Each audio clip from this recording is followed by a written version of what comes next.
Okay, I have a phone here. Power button doesn't work, so it won't turn on.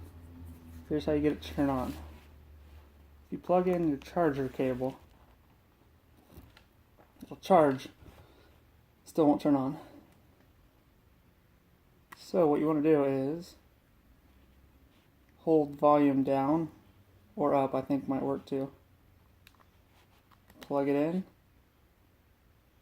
and it turns on.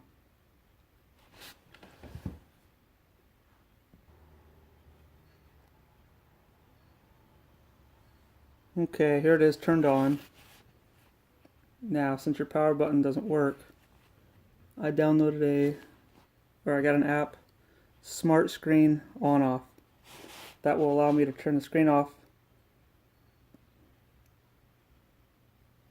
Actually,